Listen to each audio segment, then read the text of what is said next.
Bonjour à tous et à toutes, bienvenue à ce webinaire Go Digital sur les analyses des données. Alors nous allons attendre encore quelques 2 minutes afin de laisser un peu de temps pour les participants de nous joindre et après nous allons démarrer.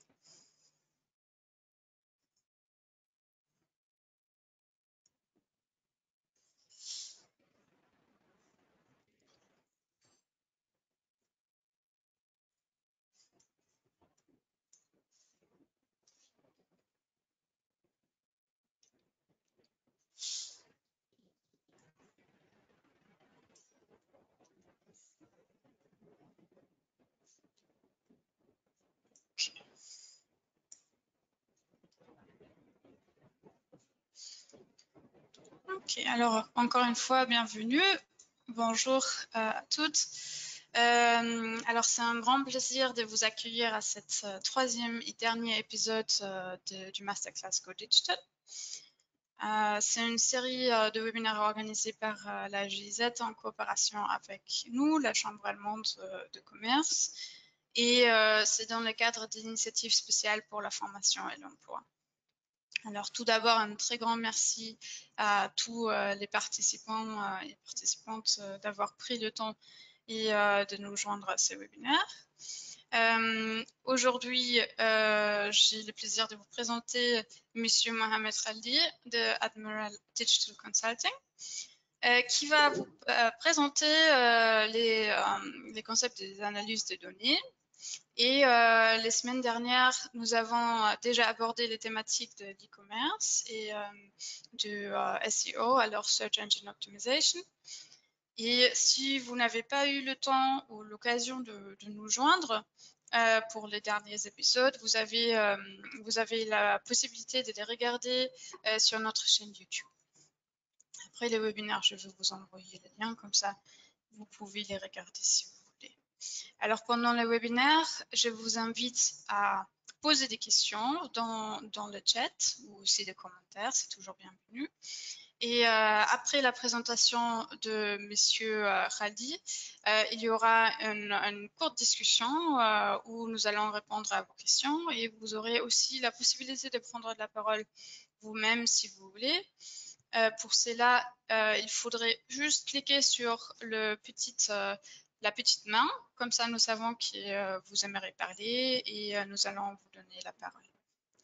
Alors, avant de passer la parole à Monsieur Khaldi, j'ai le plaisir de vous donner une petite introduction sur l'initiative spéciale pour la formation et l'emploi. C'est une initiative qui a été lancée par le gouvernement allemand et c'est connu aussi sous la marque Invest for Jobs.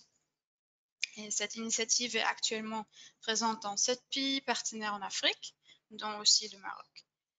Alors ici au Maroc, l'initiative existe depuis 2018 et elle est mise en place par le projet partenariat et appui aux moyennes entreprises de la GIZ. Le projet vise à travailler directement ensemble avec les entreprises marocaines ou aussi européennes qui ont des projets d'investissement très concrets ici au Maroc ou qui cherchent de nouvelles possibilités en Allemagne par exemple. Et le but est de créer de l'emploi et aussi des places de formation au Maroc à travers ces investissements. Et la GIZ développe et accompagne des projets avec du conseil juridique, technique et commercial. Et elle donne également un appui financier pour des projets d'investissement qui portent vraiment un potentiel concret pour la création ou le maintien de l'emploi. Après ce webinaire, je vais vous envoyer un petit fact sheet sur cette initiative. Comme ça, vous pouvez vous en informer si cela vous intéresse. Et aussi, bien sûr, notre contact, soit ici à la Chambre allemande, soit aussi à la GIZ, si jamais vous avez des projets concrets dont vous aimeriez parler avec nous. Alors, Merci encore une fois pour votre participation et pour l'intérêt. Et je vous souhaite un très très bon webinaire et je passe le mot à Monsieur Reddy. Merci à Chambre allemande et Gis pour l'invitation. Bonjour à toutes et à tous. Donc, le but un peu de ce webinaire, c'est, je dirais, de vous sensibiliser un petit peu des enjeux de la data pour les entreprises. Donc, on va commencer à présenter donc un certain nombre de concepts, de notions qui, je dirais, qui font partie un petit peu de l'attirail de la data. Et on va finir par un use case pour voir un peu sur un use case qui est un peu l'intérêt d'exploiter cette data. Tout d'abord, petite présentation. Donc, je vous présente, je suis Mohamed Reddy, je suis le fondateur et directeur associé de Admiral. Alors, Admiral, c'est quoi? Admiral, c'est un cabinet qui est spécialisé en IA et data. Donc, nous, je dirais, notre objectif, c'est d'accompagner la transformation digitale des organisations par l'analyse de données et l'automatisation. Donc, cabinet créé en 2014. Donc, depuis, on a une croissance continue. Je dirais, de toute façon, parce que de plus en plus d'entreprises qui se transforment numériquement. Et je dirais de nouvelles pratiques, de nouvelles applications qui se mettent en place. Donc, nous sommes basés à Casa. Je dirais aujourd'hui, on travaille avec différents secteurs, mais principalement, je dirais, dans le domaine banque, assurance, distribution. Dernièrement aussi, des offices, depuis malheureusement, et je dirais heureusement, un peu le Covid, où il y a dans le domaine public un élan d'automatisation. Et donc, quand on dit automatisation, on dit génération de data, et bien on dit qu'il faudrait qu'on commence à exploiter ces données-là. Les effectifs, je dirais, d'Admiral, c'est des compétences variées qui tournent autour des data engineers, data analysts, des data architectes et aussi des big data engineers. Une spécificité, on dispose d'un data lab qu'on a mis en place. C'est une sorte de, je dirais, de grosse plateforme, je dirais, en cloud, constituée de 5 nœuds. Et ça, c'est un data lab qu'on met à disposition de certains clients qui ne disposent pas des infrastructures et des compétences, comme on va le voir après lors du webinaire, qui sont indispensables si on souhaite, je dirais, se focaliser ou, je dirais, entreprendre des projets, je dirais, de data. Donc, pour un peu résumer un peu nos compétences, donc, on intervient auprès des entreprises pour collecter des données, travailler avec eux pour les enrichir, valoriser aussi leurs données avec différents algos et aussi des sessions de formation. Là, on voit un petit peu quelques exemples un peu de nos missions, donc que ce soit au niveau stratégique, comme des missions de mise en œuvre de plateformes et sur des projets, que ce soit de la BI, que ce soit du CPI, que ce soit des projets de data analytics et de la formation. Et on est aussi partenaire d'un certain nombre d'éditeurs qu'on va aussi découvrir chacun à son niveau, qui sont des éditeurs à chaque fois donc des éditeurs de premier plan dans leur domaine. Et aussi en dessous, vous avez quelques-unes de nos références, principalement des grands comptes, donc le domaine bancaire et distribution. Donc on va démarrer par le data management. Qu'est-ce qu'on dit? Qu'est-ce qu'on veut dire par data management? Alors, data management, en français, gestion de données, c'est un concept donc générique qui englobe, je dirais, que ce soit des procédures, que ce soit des architectures techniques, que ce soit des processus qu'on met en place, des règles, des pratiques qu'on peut associer à des systèmes pour gérer le cycle de vie de la donnée. Et ça, c'est la définition du DAMA international, qui est, je dirais, l'Institut de normalisation au niveau de la donnée. Donc, c'est un ensemble d'activités qui intervient sur tout le cycle de vie de la donnée, c'est-à-dire de la partie collecte, stockage, jusqu'à la partie transformation et valorisation. Donc, à chaque niveau, donc, ce process, il y a un certain nombre d'outils qui interviennent et qui gèrent une activité. Donc là, on a listé un peu, je dirais, les principales. Ça ne veut pas dire que dans un projet data, vous devez mettre en place toutes, je dirais, ces activités. ça dépend de, je dirais, de l'importance et de la dimension du projet. Parce qu'on va les voir un par un. Donc, dans un projet, quand vous allez commencer un projet, il faudrait collecter de la donnée. Et vous serez amené à la préparer, à la transformer pour les charger dans vos bases. Et là, ce travail se fait avec un outil qu'on appelle un ETL. Donc, un ETL, c'est comme on dit son terme, c'est extract, transform, unload, charger. Et donc, il va permettre d'aller récupérer, comme on va y voir dans le graphique ci-dessous, des données que vous allez identifier de différents systèmes, que ce soit dans un système ERP, que ce soit un système CRM, que ce soit dans des fichiers, que ce soit, je dirais, dans des systèmes opérants, pour les récupérer, pour faire un travail de, je dirais, de nettoyage, de transformation, pour après les stocker dans un data warehouse. Certes, le terme ETL est souvent associé avec les data warehouses parce que c'est un peu, je dirais, le schéma classique de la BI classique. On va voir aussi quand on va, je dirais, si jamais on est amené à travailler sur des data lakes. Alors, data lake, ça veut dire c'est qu'on ne monte pas un data warehouse. Quand on veut mettre en place un data warehouse, on est obligé de réfléchir au préalable, aux KPI, aux métriques qu'on va stocker. Parce qu'après, derrière, on va souvent faire du requêtage. Quand on travaille avec un data lake, c'est-à-dire on change de, je dirais, de réflexion, c'est qu'on ne s'occupe plus à réfléchir au préalable, à préparer les métriques, c'est-à-dire on fait un désilotage, c'est-à-dire on prend pas mal de données de différents systèmes et on les déverse dans un data lake, c'est-à-dire là, on ne se soucie pas des métriques ou des agrégations, consolidations qu'on va faire au préalable, c'est-à-dire on prend les données et on les déverse. Et ce qu'on appelle ça un data lake. Dans ce cas-là, on utilisera d'autres outils qui s'appellent un ELT, c'est-à-dire extract, load and transform, c'est-à-dire la transformation se fait après le chargement. Parce que au final, vous avez d'autres outils beaucoup plus intelligents, comme des outils qu'on appelle de PI 2.0 aujourd'hui, qui font le travail de calcul des métriques à la place du data warehouse.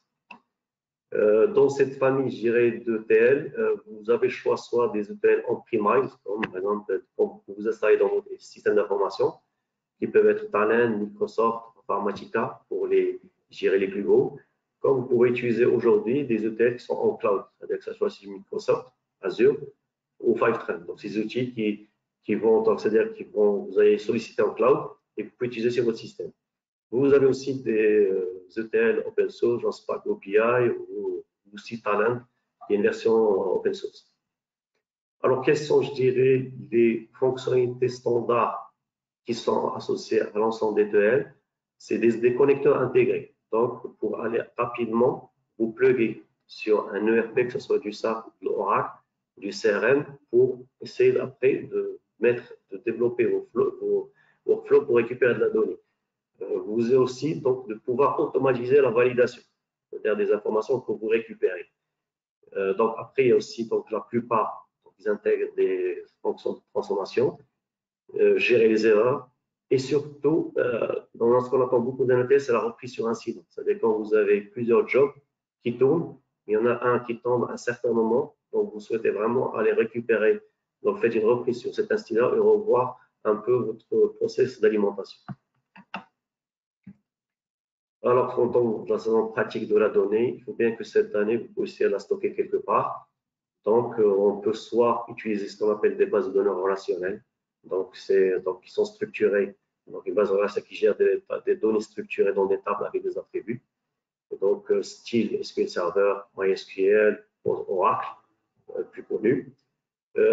Aujourd'hui, avec un peu le démarrage de tout ce qui est Big Data et aussi le stockage de données non structurées, on peut utiliser des bases de données, ce qu'on appelle ça non relationnelles.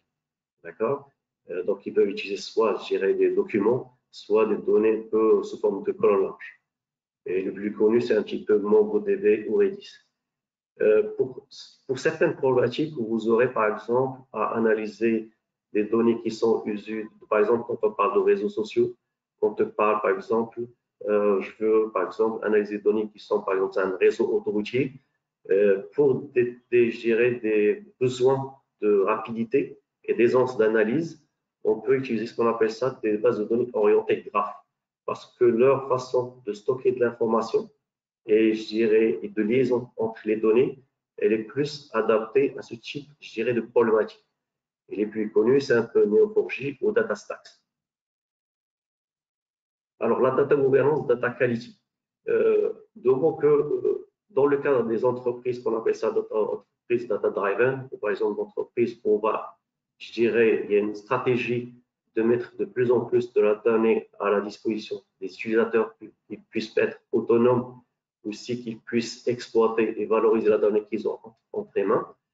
Une stratégie de data gouvernance et de data qualité s'impose parce qu'on est obligé je dirais, de mettre à disposition une donnée certifiée et fiabilisée. Et aussi, les données, comme vous avez vu, peuvent venir de différents systèmes, ce qu'on appelle des silos. Mais après, il y a tout un ensemble d'habilitations sur des données. Je ne veux pas, par exemple, si je veux faire des analyses sur des rémunérations au sein de mon grande entreprise, je n'ai pas envie, par exemple, que les bonus soient vus par tout le monde. Donc, il y a des analyses qui, eux, auront, je dirais, cette habilitation, mais j'ai besoin de croiser ces données, par exemple, avec des données, je dirais, externes, ou des données, je dirais, financières de l'entreprise. On voit, est-ce que ma base salariale n'est pas, par exemple, exagérée comme ça. Et donc, je dois mettre en place je dirais, des verrous. Et ça, c'est un peu, je dirais, dans le cadre d'un chantier de data governance et data quality. Donc, aussi, je dois aussi parfois respecter des rapports, des directives réglementaires. Donc, ça, soit c'est des procédures, soit parfois des solutions, soit les deux, pour, dans le cadre de mon ICI Data, pour pouvoir mettre en place une data gouvernance avec une data quality. Pour certains produits que nous on utilise pour la partie gouvernance, donc on utilise par exemple l'outil Apache Ranger, qui est un produit open source. Alors, la sécurité de données, ça c'est quelque chose d'évident. Donc, on stocke nos données. Il faut s'assurer que gérer son données sont sécurisées pour assurer la confidentialité, pour qu'on ne les vole pas, que ce soit en interne, que se diffuse en interne ou à l'extérieur. Alors, le data transformation, donc il existe, donc on l'a un petit peu abordé dans le cadre, je dirais, d'un ETL, mais il y a aussi des outils qui sont faits que pour soi, donc ça forme de workflow quand vous pratiquez beaucoup de données que vous récupérez d'externe. Vous avez besoin que de transformer une donnée brute pour les adapter à vos usages. Donc, vous pouvez utiliser des outils qui sont plus ce qu'on appelle ça data transformation. Donc, qui offrent des fonctionnalités, donc de workflow, donc de transformer des données qui sont par exemple annuelles en mensuelles ou je dirais quotidiennes, donc de typage et les centraliser. Alors, le master data management. Dans le cas où vous gérez, je vous donne un exemple, dans le cas du domaine bancaire, où on a besoin, on a plusieurs applications dans le domaine de la banque retail, ou par exemple aussi dans la banque corporate, ou par exemple l'assurance, on peut avoir différentes interactions avec des clients. Et chaque système gère des données relatives à un client. C'est-à-dire, vous pouvez trouver un client qui, par exemple, stocké au niveau du système d'assurance, système corporel, parce qu'il est patron d'entreprise, et aussi au niveau retail, parce qu'il a un crédit avec la banque. Dans le cadre où la banque souhaite avoir une vision 350 de sa clientèle et éviter la redondance, et aussi travailler dans je dirais, des use cases de personnalisation. Donc, elle a besoin d'avoir une information unique qui peut être enrichie vis-à-vis de chaque système, mais pour éviter les redondances. Ça permet aussi pour elle de pouvoir travailler demain des offres, je dirais, personnalisées et spécifiques pour ce client-là. Donc là, je dirais, on s'oriente un petit peu vers les systèmes de master data management. Alors, pour les outils de data visualisation, c'est un petit peu, je dirais, la nouveauté depuis 5-6 ans et qui sont plus associés je dirais, à la biais agile ou l'analytique.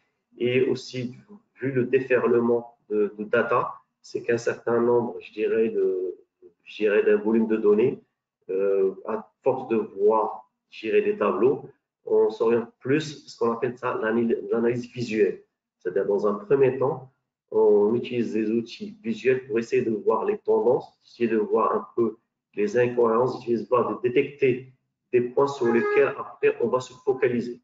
Et ce que ces outils-là permettent déjà d'une façon assez agréable donc de donner des métriques, des KPI. On peut faire aussi ce qu'ils appellent du géodécisionnel, ça veut dire mapper des KPI sur des cartes interactives. On peut faire du drill down, c'est-à-dire aller de l'information la plus macro et descendre, je dirais, vers des données précises. Et la plupart aussi, et donc c'est ce qu'on appelle la data visual. Certaines plateformes comme Tableau, Qlik, Power BI, qui ont tout d'abord démarré en tant qu'outil de data visualisation, avec un slogan qui dit vous permettre de comprendre vos données. Maintenant, sont orientés plus vers des plateformes analytiques, c'est-à-dire en offrant des connecteurs intégrés comme un ETL vers des sources de données et qui permettent, je dirais, de faire tout le cycle d'analyse de données, de la collecte jusqu'à vos rapports avec un seul outil. Donc, ils sont enrichis au fur et à mesure, avec aussi certaines, je dirais, fonctionnalités d'alerte et d'automatisation de collecte. Alors, ce point-là, ce data catalogue, c'est très important. Je dirais, comme on l'a expliqué, on souhaite de plus en plus mettre, qui vient aussi avec la data gouvernance, quand on met en place de plus en plus de données au service utilisateur, donc qu'ils puissent avoir, surtout les métiers, pour qu'ils puissent aussi exploiter de façon sécurisée leurs données. Il faudrait que, et pour aussi permettre, je dirais, d'exploiter un travail de base qu'on appelle ça réinventer la roue, c'est qu'on met en place, qu'ils appellent ça, des data catalogues qui permettent de recenser chaque dataset, chaque attribut dans des portails qui permettent aussi de rechercher des informations rapides et pour permettre aussi donc la traçabilité, je dirais, de la donnée, pour permettre après derrière une exploitation assez aisée pour les analystes. Les outils les plus importants sur le marché, c'est Metasys et Atlassian. Donc, le dictionnaire de données que vous entendez rentre dans la catégorie des data catalogues. Donc là, on a, je dirais, parlé un peu, énoncé certains concepts, je dirais, que vous devez avoir en tête lors, je dirais, de la mise en place de plateformes analytiques, comme ce qu'on va voir maintenant. Là, je dirais, le but, c'est qu'on vous donne un exemple, ce qu'on appelle ça un data management platform, une plateforme de gestion de données. Là, dans ce triangle, on définit un peu chaque strate qui rentre dans la mise en place d'une BMP. On peut avoir plusieurs types de BMP. On peut construire, il faut savoir que le BMP, en fin de compte, c'est quoi? C'est un stack data, c'est-à-dire c'est une pile logicielle pour, je dirais, pour un besoin donné. C'est-à-dire que soit je mets en place une DMP pour des besoins marketing, quand je traite que des use cases marketing, je dois mettre peut-être en place une DMP pour, par exemple, la collecte de données d'une, je dirais, d'une usine. On est dans l'usine 4.0 où je dois superviser ou piloter, où je dirais travailler des use cases, par exemple, de maintenance prédictive sur ma machine, comme je peux travailler pour la partie logistique. Donc, les DMP diffèrent du besoin. Mais je dirais ce qu'on trouve dans chaque DMP, c'est ces 5 strates, c'est-à-dire un strat d'intégration de données, donc de collecte, comme on l'a vu tout à l'heure, un strat pour le stockage, est-ce que je vais utiliser un data lake, est-ce que je vais utiliser un data warehouse, est-ce que je vais utiliser peut-être maintenant ce qu'on appelle la lake house, d'accord, les pipelines, les modèles. Après, en termes de KPI, est-ce que je vais faire du reporting simple, donc là je suis plus dans ce qu'on appelle ça de la business intelligence, ou peut-être mettre une plateforme de self-service analytique. Donc là, après, les outils diffèrent. Est-ce que je vais peut-être avoir besoin de faire des analyses poussées, donc faire du analyse statistique ou des analyses, faire du deep mining, d'accord? Et est-ce que je suis amené après à utiliser ce qu'on appelle du machine learning, c'est-à-dire faire du prédictif, du prescriptif, peut-être mettre de la l'IA avec mes données. Donc, c'est ce qu'on appelle, donc là, on est passé, on a manipulé rien n'empêche que dans ce stack, on peut, dans chaque stack, c'est-à-dire ajouter les notions qu'on a vues dans le data management. Là, même pour notre DP, je vais peut-être dans mon utilisation de gérer, d'avoir de la gouvernance de données, d'avoir, je dirais aussi, data catalogue. Donc, ça, c'est la partie data management. Alors, ce type de stack, donc là, vous avez une présentation un exemple, je dirais, de réalisation, donc de mise en place de ce stack qu'on a eu. Donc, on voit c'est la production de données, d'accord? Donc, il vient de plusieurs types de sources. Ça va être fichier, base de données, cloud, système automatisé, n'importe quel système. Donc, on fait la partie intégration de données pour après stocker les données, que ce soit en data warehouse ou en data lake. Si on peut faire du big data. Après, on peut passer par un autre, je dirais, phase d'intégration de Collected, par exemple, pour générer des data mart métiers, qui peut-être servira, par exemple, pour faire du reporting classique ou réglementaire, et peut-être un truc qui va servir plus tard pour des analyses, par exemple, RH, parce que j'ai besoin de mettre en place un data mart RH, ou peut-être un data mart financier, pour, par exemple, les analyses qu'ils vont utiliser. Et on voit en dessous je dirais, les concepts notions de data management qu'on insère à chaque niveau. Donc, ça, c'est un exemple, je dirais, pour différencier tout à l'heure un data warehouse, data lake. On voit bien que dans le cadre classique d'un data mart, data warehouse, on passe par un data mart pour faire du report PI. Dans le cadre d'un data lake, soit on peut utiliser un ETL parce qu'on veut générer, comme on dit, peut-être des data mart métiers. Peut-être après, travailler avec des bases de données temps réel ou avec des outils, par exemple, analytiques ou DataVis, attaquer directement le data lake. Et en dessous, vous voyez que je peux générer, par exemple, gérer des données structurées et non structurées.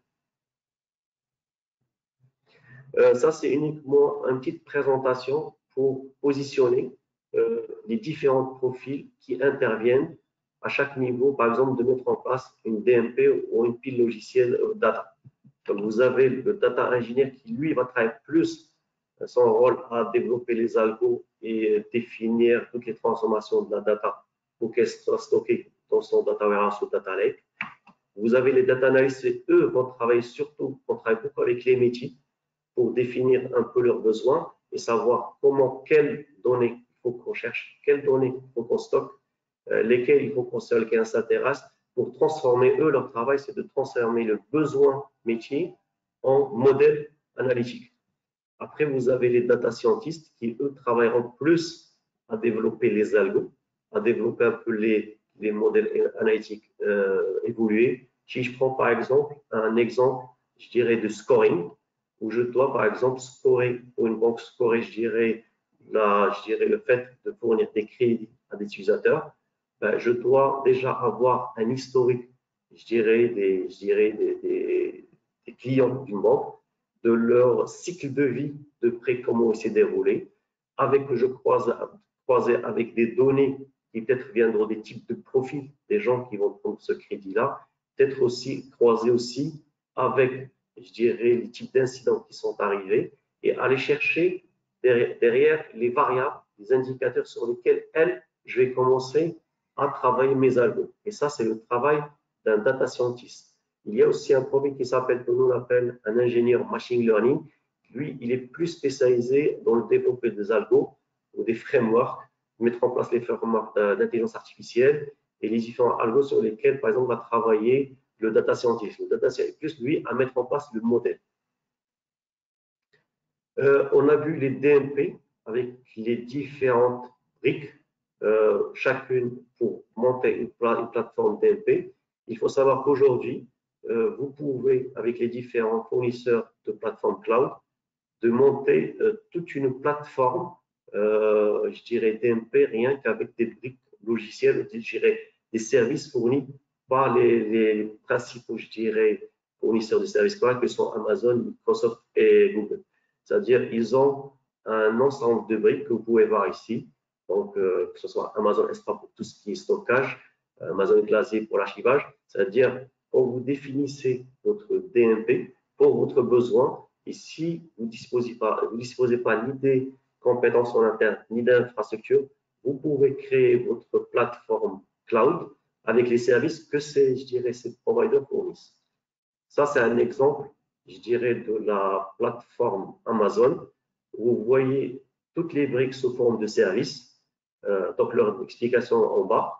Pour, par exemple, dans un cas, par exemple, où j'ai besoin d'une DMP rapidement, ce qui va utiliser de grosses volumétries de données en termes de stockage, donc je solliciterai Amazon S3, pour après, peut-être pour tout ce qui est data mart, pour faire des requêtages SQL, j'aurai à utiliser des bases Amazon RDS.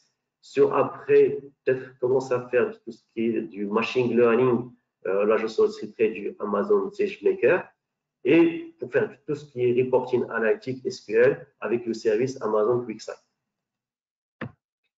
Je dirais, quel est le bénéfice de mettre en place une DMP? Il y a 3 axes d'utilisation de la donnée qui sont, je dirais, génériques pour l'ensemble des entreprises. Après, il y a des besoins fonctionnels, je dirais, des use cases, des objectifs qui vont différer par le secteur, par, je dirais, le métier. Mais c'est disposé d'une analyse descriptive. C'est quoi? C'est donner on est donné des métriques sur je dirais, sur les informations en temps réel, ou je dirais ce qu'on appelle des tableaux de bord, c'est-à-dire donner des métriques pour que je pilote mon entreprise, avoir des indicateurs, que ce soit sur ma salariale, sur mon chiffre d'affaires, sur, je dirais mon pipe, sur mes incidents, et ça donne des métriques qui décrivent mon entreprise. C'est comme si j'ai un véhicule, je roule, mais je n'ai pas de tableau de bord.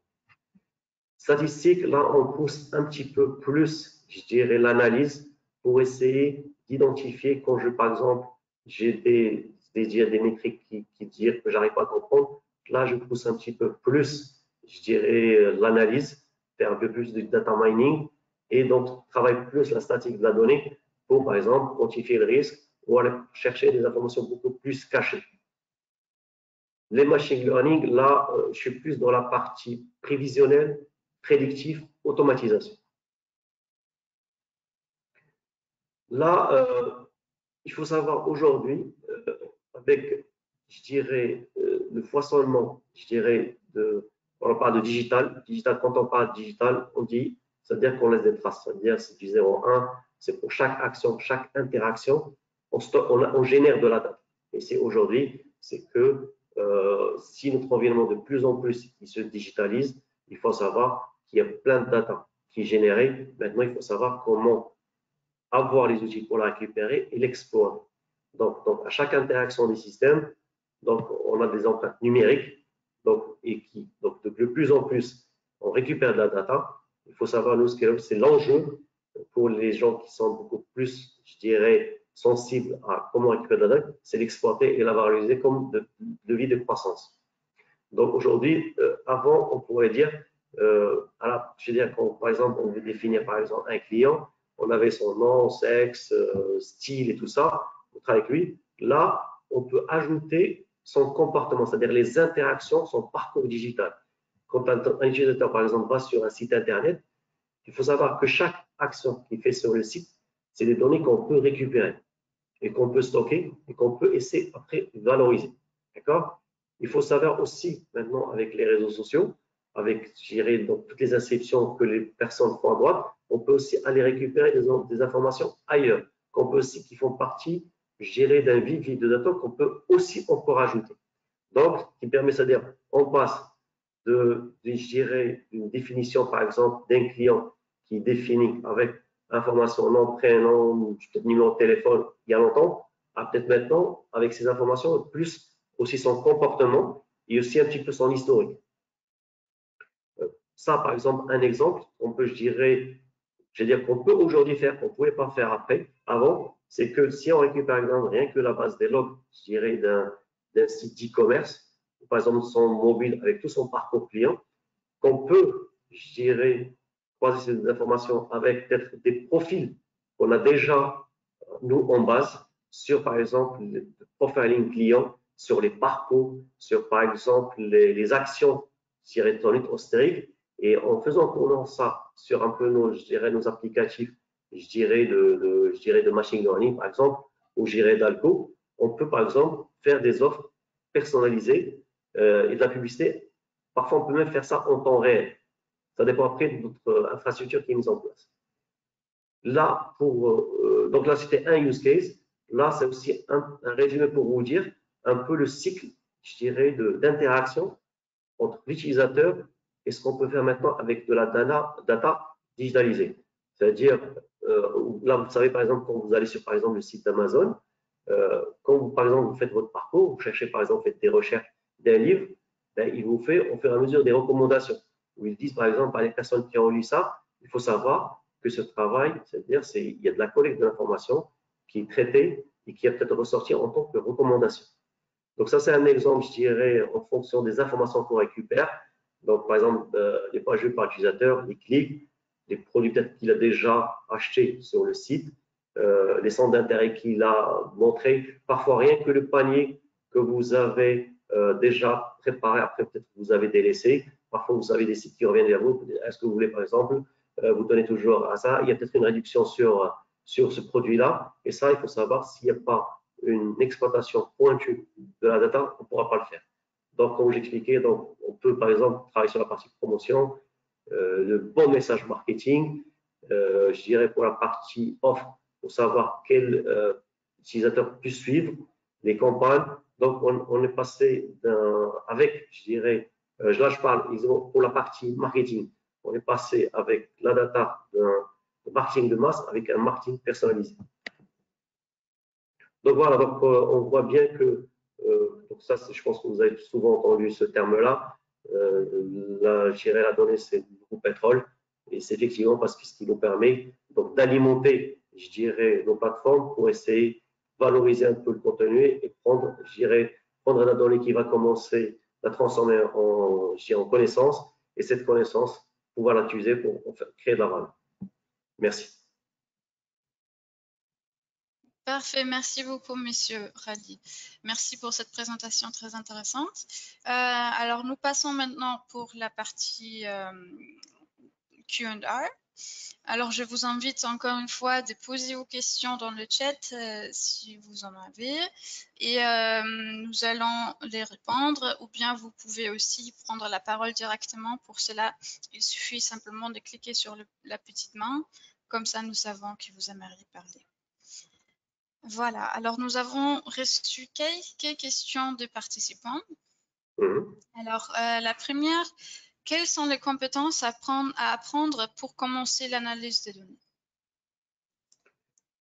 Alors, comme j'expliquais, comme je montrais tout à l'heure, dans le domaine de la data, il y a plusieurs compétences. D'accord?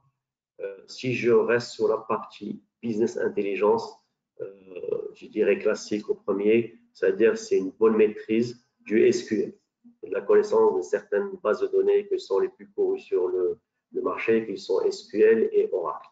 Là, je dirais, on passe, on appelle ça de la data analytique, on passe sur, je dirais, des problématiques beaucoup plus poussées. Et donc, il y a plusieurs profils.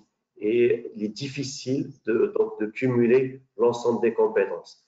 Donc, on peut s'orienter, comme j'expliquais, avec un data ingénieur qui, lui, c'est quelqu'un qui a de fortes compétences en SQL, qui a de fortes compétences en outils d'intégration de données et qui, je dirais, va intervenir sur la partie couche de la mise en place.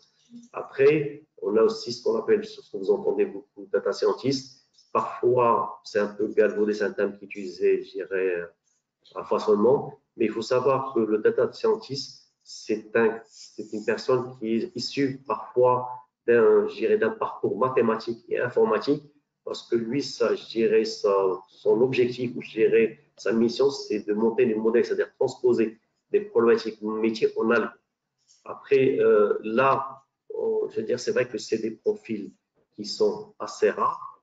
Il y a pas mal d'éditeurs maintenant qui commencent à développer des plateformes qui aident, je dirais, des personnes qui sont plus aussi, donc data ingénieurs, pour gommer la complexité parfois issue de mathématiques avec des outils qu'on appelle ça AutoML ou Auto Machine Learning qui permettent, je dirais, de proposer des frameworks, de proposer des algos pour aller beaucoup plus vite. Et après, les business analysts, c'est des personnes qui sont plus, je dirais, avec un bon profil fonctionnel et des connaissances en base de données, parce que eux, ils travaillent très proche des métiers. Et le but pour eux est qu'ils interagissent après avec le data engineer ou le data scientist pour faire tout le travail de spécification. Pour eux, après, commencent leur mission. Ok, super, merci beaucoup. Alors, la prochaine question que nous avons reçue, c'est quel est l'impact de l'intelligence artificielle sur l'analyse des données? Il faut savoir qu'elle a, certes, c'est une bonne question, elle a un fort impact. Si je prends un exemple, je vais prendre un exemple en termes, je dirais, de problématiques qui se posent, métier, et aussi en termes d'édition logicielle. Aujourd'hui, la plupart des analystes dans les entreprises, ils manipulent beaucoup de l'Excel. Là, il y a des outils qu'on appelle ça, donc d'analyse, si vous avez entendu parler du terme d'analyste augmenté. C'est-à-dire, on a des outils qui intègrent, je dirais, des mécanismes d'intelligence artificielle pour faciliter le travail de l'analyste. C'est-à-dire, s'il a l'habitude, c'est-à-dire, on a des outils que quand on met en place, je dirais, le modèle de données, c'est lui-même qui va faire déjà une première investigation. Il va dire, OK, voilà, donc j'ai déjà fait une passe et moi j'ai identifié voilà, certains graphiques et j'ai identifié certaines, je dirais, incohérences ou par exemple certaines informations qui ne sont pas, je dirais, en cohérence avec l'ensemble. Si je prends par exemple, j'analyse, allez, je vais prendre un exemple, j'analyse par exemple le chiffre d'affaires sur par exemple une période, donc sur 12 mois, il va automatiquement sortir par exemple là où il y a des pics et il va aussi analyser, donc il va puiser dans toutes les données qu'il trouve dans la base pour essayer de donner une explication. C'est-à-dire, c'est comme si vous avez un assistant. Et donc ça, c'est des outils comme par exemple Tableau, des outils comme Power BI avec Azure, qui peuvent par exemple déjà fournir ce type d'explication. Là, on entend beaucoup aussi, je ne sais pas si vous connaissez des outils comme le RPA, Robotic Process Automation, et c'est des outils qui sont automatisés et qui se basent beaucoup sur de la data qu'ils récupèrent lors des process automatisés qu'on a modélisés et qui peut, par exemple, ajouter des règles. Supposons que quand, par exemple, si j'automatise un process de saisie d'un dossier sinistre dans une assurance, et parfois je saisis des données avec des montants qui sont incohérents. Là, le système va réagir et va monter des alertes que parfois, par exemple, l'utilisateur oublie. Donc, l'IA aujourd'hui, c'est, de toute façon, on ne va pas y couper, est très utilisé dans la partie automatisation et dans le domaine assistance. Parfait, merci. La prochaine question, c'est est-ce que vous avez l'expérience d'implémentation de machine learning pour le manufacturing? Vous avez CIMAT comme partenaire. Oui. Est-ce que vous avez un projet de mise en place de machine learning dans la production du sumo? On a aujourd'hui des projets, des POC. Aussi, on travaille en interne sur une plateforme analytique pour l'industrie, pour récupération de données en temps réel. Et on a je dirais pour l'industrie, aujourd'hui pas encore pour le manufacturing parce qu'il y a une phase de récupération de la data. Ça veut dire qu'il faut déjà mettre des capteurs. Il faut aussi normaliser toutes les données qui remontent, je dirais, de différents machines. Et après, vous savez que ce domaine-là, il n'est pas encore normalisé. Mais par contre, on a déjà travaillé sur des sujets de scoring, je dirais, de fournisseurs pour le domaine du manufacturing et aussi pour le monitoring de la production. Mais à un moment où, je dirais, les données sont déjà récupérées, c'est-à-dire qu'elles sont déjà normalisées sur une base. Et là, on a des sujets qui sont, c'est-à-dire c'est des sujets qui sont, je dirais, à ce jour encore au niveau POC de maintenance prédictive. Ok, merci beaucoup. Alors, la prochaine question, c'est est-ce que machine learning, qu'est-ce qu'est machine learning et comment puis-je l'utiliser pour analyser mes données? Alors là, je pense que c'est un peu lié à cette question. Vous avez déjà expliqué un petit peu, mais peut-être vous pouvez les répéter brièvement. Alors, ce qu'on appelle machine, communément machine learning, ça veut dire c'est des types d'algos qu'on met au apprentissage automatique, c'est des machines, c'est des algos qu'on met en place et qui permettent, je dirais, au fur et à mesure que le modèle s'enrichit de nouvelles data, de par exemple pouvoir réagir à certaines règles qu'on met en place. C'est-à-dire, c'est comme je vais prendre un exemple tout bête, c'est quelqu'un qu'on va apprendre par exemple à marcher. À un certain moment, par exemple, il trouve un obstacle, il va peut-être le sauter. Donc le but, c'est-à-dire, il faut savoir que c'est pas vraiment de l'intelligence humaine qu'on parle, mais qui va commencer à apprendre et à réagir à certains modèles comme on définit, je dirais, initialement. En utilisant, je ne sais pas si c'est vrai que moi je suis expert dessus, utiliser différents types d'algo ou de framework qu'on appelle Sklearn ou par exemple de régression linéaire ou décision tree, tout ça, c'est un ensemble, je dirais, d'algo qui permet, je dirais, d'implémenter ce type de machine learning. Ok, merci beaucoup. Alors, la prochaine question, c'est lié aux protections des données personnelles. Alors, comment est-ce qu'on peut combiner les analyses des données avec la protection des données, alors sans sacrifier un ou l'autre? C'est comme j'ai expliqué tout à l'heure, je dirais dans le cadre de la data gouvernance, c'est que soit par exemple, on aura par exemple le respect du RGPD, par exemple même si règle aussi de la CNDP ici par exemple au Maroc. C'est-à-dire c'est prendre la conformité, c'est-à-dire c'est prendre toutes les règles et c'est via soit je dirais des procédures, soit via des outils, par exemple pour essayer d'implémenter ces règles ou je dirais qui sont définies dans le cadre par exemple de conformité sur votre système pour être toujours conforme. C'est-à-dire c'est pas, on va pas dire que c'est une solution, c'est un mix entre des procédures et des solutions qui vont nous aider. Ok, très bien. Voilà, je pense qu'on a encore le temps pour une ou deux questions. Si vous avez encore des questions, n'hésitez pas de les mettre dans le chat. Entre-temps, alors, quel outil recommanderiez-vous pour créer des dashboards? Je poserai déjà la première question, c'est quel besoin? Est-ce que c'est pour du reporting classique? Est-ce que c'est pour du reporting ou faire du drill down?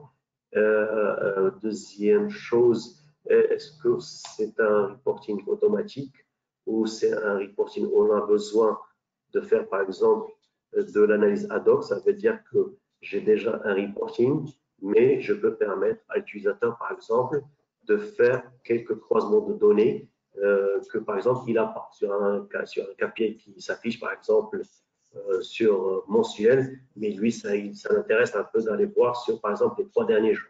Donc je dirais, c'est-à-dire aujourd'hui, après aussi de budget, d'accord, qu'on va utiliser. Donc je dirais les outils les plus communément, je veux dire, il y a la suite Microsoft, il y a aussi des outils en open source. Je dirais comme donc je dirais c'est pas éthique que je pousse un produit. Ça, il faut vraiment définir tout d'abord ces 3 métriques qui sont importantes, c'est-à-dire besoin, budget et aisance d'utilisation. C'est-à-dire est-ce que c'est des outils qui vont être mis entre les mains de l'IT ou par exemple des métiers.